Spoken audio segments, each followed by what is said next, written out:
Want to learn English in a way that's fun, exciting, and unforgettable? This story is more than just a good time. It's a secret lesson in English grammar and vocabulary that your brain will pick up without even trying. So if you like learning English through thrilling stories, hit that like button, subscribe to the channel, and turn on the bell. We drop a new story every single day.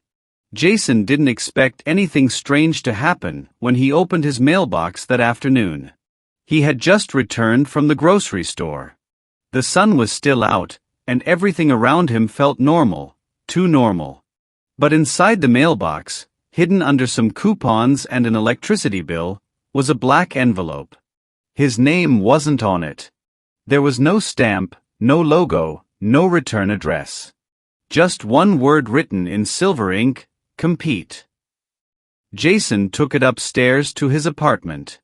He closed the door, sat at the kitchen table, and opened it. Inside was a folded sheet of thick paper. The message was typed. Welcome. You have been chosen. The competition begins tonight at 8. Follow the instructions. You may leave at any time, but you may not return. Then, a set of strange rules. Do not speak. Do not take photos or videos. Do not leave before the task is complete. Do not ask questions. You are being watched. At the bottom, there was an address, an old part of town Jason hadn't been to in years. Jason stared at the paper. He didn't remember signing up for anything. He hadn't entered any contests. But something about the letter pulled him in. He wasn't sure if it was curiosity or boredom, or something else. By 7:30, he was already outside the building. It was an old warehouse, half hidden behind other structures, covered in vines and faded paint. A small metal door stood open just enough for someone to slide through. He checked his phone. 7:45. He waited. At exactly 8, a soft chime rang out from inside. Jason stepped through the door. He found himself in a long hallway with dark walls and no windows. The air smelled like dust and wood. Along the floor, a path of dim lights guided his way forward. At the end of the hallway was a small room. 4 other people were already inside. They didn't look at him. Each one stood in front of a white square on the floor. No one said a word. A screen lit up on the far wall. It said, Round 1, balance. Then a tone. Under Jason's feet, a section of the floor began to rise. It lifted slowly, like an elevator, but stopped after just a few seconds, about 2 feet above the ground. The square was now a platform. The screen changed. Stay still. 5 minutes. No movement allowed. Jason stood perfectly still. At first, it was easy. But then the platform began to shift gently, like it was floating on water.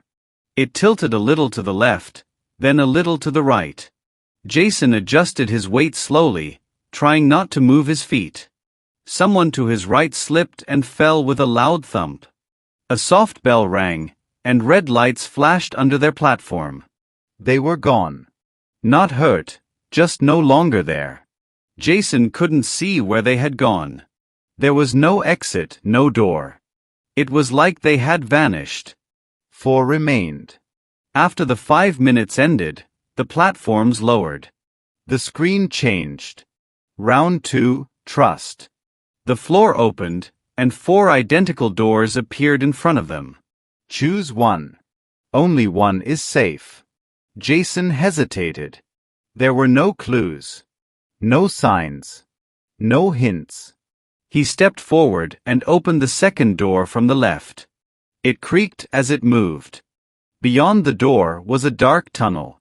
He stepped inside. After a few seconds, the light behind him faded. He kept walking, hands brushing the wall to stay balanced. Then, a light ahead. A small room with a chair and a camera. Jason sat. The screen in front of him lit up again. Would you like to leave? Yes/no. Jason stared at the words.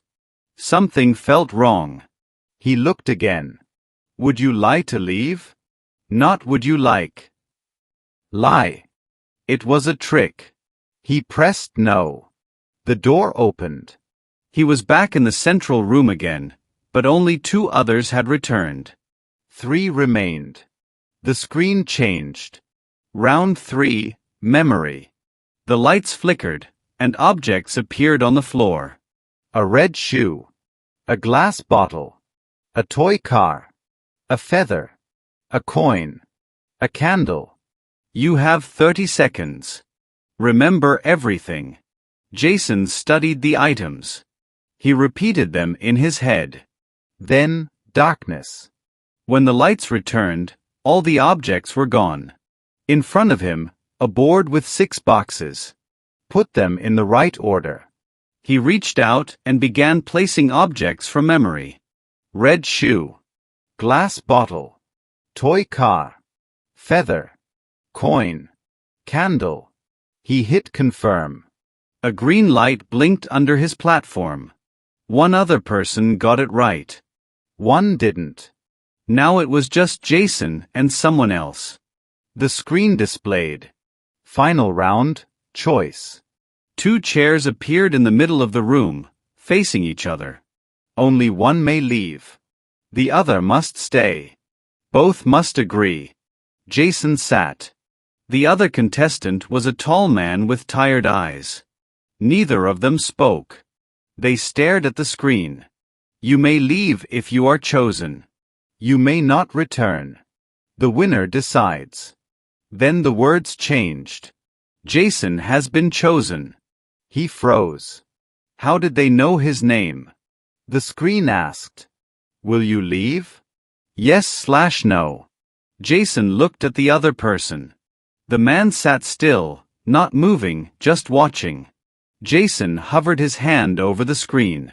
He pressed no. The man blinked in surprise. The screen flashed, choice accepted. Then everything went black. When Jason woke up, he was outside, lying on the sidewalk in front of the warehouse. There was no door. No building. Nothing but an empty lot. In his hand was a silver card.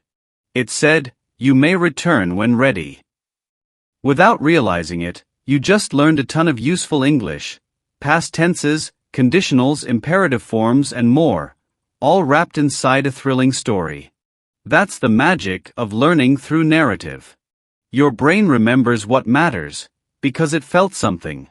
If you enjoyed this and want more stories like it, go ahead and like this video, subscribe to our channel, and turn on the bell so you don't miss the next one.